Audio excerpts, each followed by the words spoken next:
Soy Marisa Silva Schulze, uruguaya, y voy a contar Apenas 10.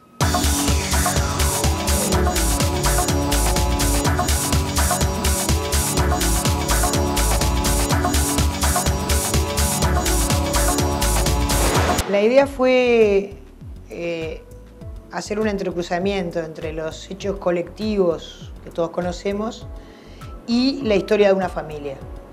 Yo no tenía ningún interés en narrar lo que me parece que ya por suerte sabemos que pasó, sino en tomar 10 personajes comunes y corrientes y vinculados por lazos familiares, y entonces ver cómo en una familia, en eso tan micro, se podía sintetizar cómo atraviesa la historia una familia y cómo una familia está determinada a su vez por la historia. A mí me interesa mucho en la narrativa lo más minúsculo. Estos 10 personajes podrían ser 10 uruguayos cualquiera, tal vez también 10 argentinos cualquiera.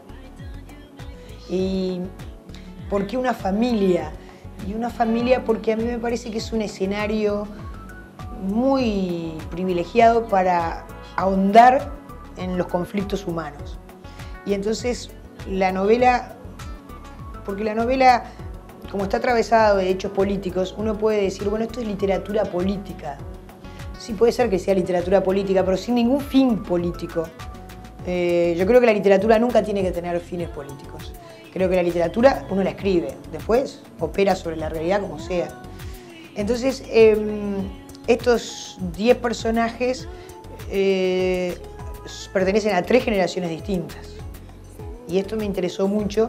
Y algunos de ellos han hecho opciones políticas, que en el caso de los personajes de Apenas 10 son de opciones, de lo que podríamos decir la izquierda, lo que fue antes del golpe de Estado en Uruguay, la izquierda legal. Esto es muy diferente al caso de Argentina, ¿no? Entonces, en la novela no hay guerrilleros, no hay ningún fenómeno importante de violencia.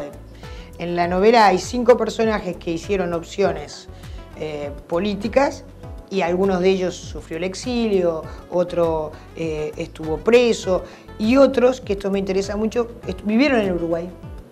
Y a mí me interesa mucho hablar de esos uruguayos que podrían ser argentinos, que vivieron en esa época y cómo vivieron esos 10 años su vida, porque la vida siguió adelante, cómo la vivieron. Y después hay 2 veteranos que no hicieron ninguna opción, pero que tuvieron que, toda su vida estuvo atravesada por las opciones que hicieron sus hijos. Y los 2 veteranos reaccionan de manera distinta. Y 3 jóvenes, que la novela se desarrolla en el año 91, esto es importante, no se desarrolla hoy, tampoco se desarrolla durante la dictadura, son 6 años después que terminó la dictadura uruguaya. Y 3 jóvenes, uno de los cuales nació y vivió siempre en Uruguay, otro nació en Suecia y su exilio consistió en venir desde Suecia porque sus padres decidieron a vivir al Uruguay, entonces está desadaptado, extraña a Suecia.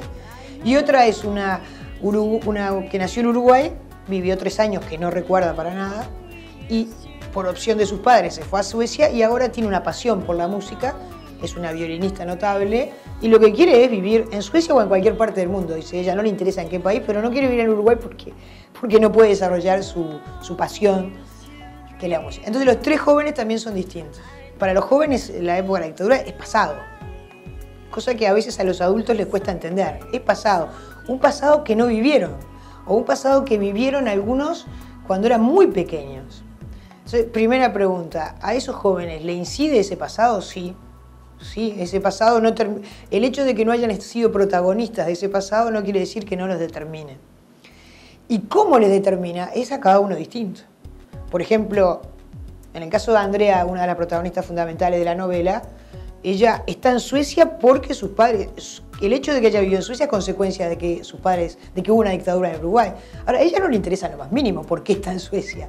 Ella vivió toda la vida en Suecia, siente que esa es su patria, no siente para nada al Uruguay y le interesa desarrollar su pasión, igual que a sus padres, que era la otra pasión. Y eso en la novela se plantea como que cada generación tiene sus pasiones y todas las pasiones son válidas, en tanto los seres humanos la vivan y se entreguen a ella.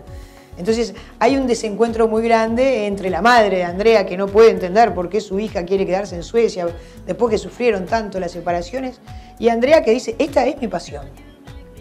Y también me interesó mucho que hubiera 3 jóvenes, porque a veces los adultos creen que los jóvenes son todos iguales, los jóvenes, es una cosa homogénea, una etiqueta.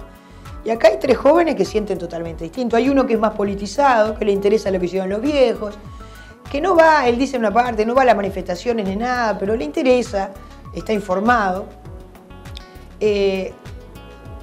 Andrea, que no sabe nada de lo que ocurrió y tiene un rechazo, incluso tiene un rechazo a saber qué ocurrió con su padre que murió en la cárcel, no le interesa saber cómo ni cuándo, no lo recuerda a su padre, quiere mucho al esposo de su madre, para ella es casi su padre y vive en el presente. Y el otro joven, que es el que te decía que se trata de adaptar a este país tan raro, donde se juega al fútbol de determinado, se va al estadio, ve a Peñarol Nacional, se hace de Peñarol. Se trata de integrar a través de la música, del canto popular, ¿no? Los tamboriles, pero él es un sueco y le dicen el sueco en secundaria y a él le molesta mucho que sus compañeros de clase le pongan esa diferencia. Y después están los veteranos del otro lado, ¿no? Que también tienen que hacerse cargo de muchas cosas.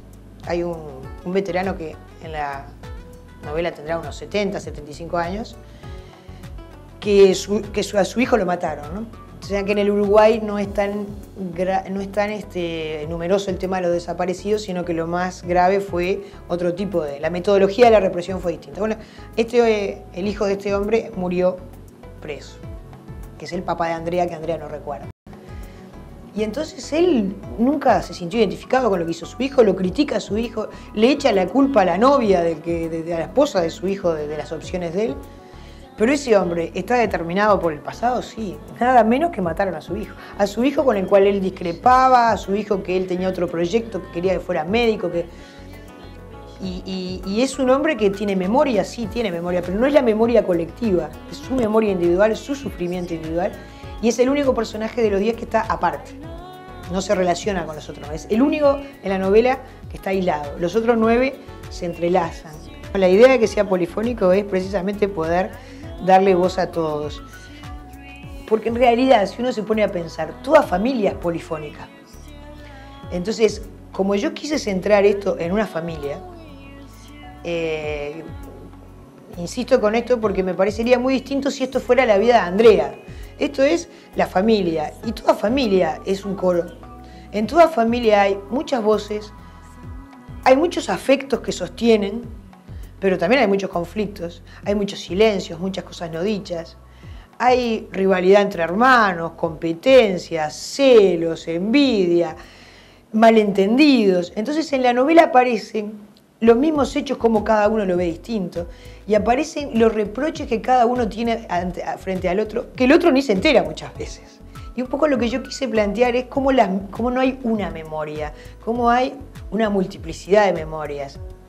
Y también una multiplicidad de olvidos, porque hay muchos personajes que no quieren hablar. No es que por ser de izquierda y por haber sido víctima, no. Ariel sabe cosas que no quiere decírselas a su hermana sobre su propio esposo que fue asesinado en la cárcel. Y él sabe que se suicidó y que no fue asesinado. Bueno, en algún momento se cuestiona qué diferencia hay entre el suicidio y el asesinato, ¿no? Él lo pregunta a Lili, cuando a alguien lo están torturando, ¿qué diferencia hay entre que lo maten y se suicide? Pero él sabe que se suicidó y nunca se lo dijo, que su cuñado se suicidó, y nunca se lo dijo a su hermano. Él estaba en el cuartel, lo vio. Mamá y papá siempre fueron exagerados para todo. Son dramáticos. ¿Qué se le va a hacer? Tienen el don de convertir cualquier episodio en un melodrama. Lo único que yo dije fue, mi prima la sueca, ¿era para armar ese escándalo? ¿Era para hablar 10.000 horas de la dictadura, del exilio, de las penas de cada uno? Como si yo no lo supiera. Como si yo fuera un nabo que no sabe en qué país nació, en qué época fue un niño, qué les pasó a los viejos y a toda la familia. Ellos se creen que porque no me paso como ellos prendido de la radio, oyendo las manifestaciones, entonces soy un indiferente. ¿Cómo es que dicen apático? Esa palabra, apático. Y todo por decir mi prima la sueca.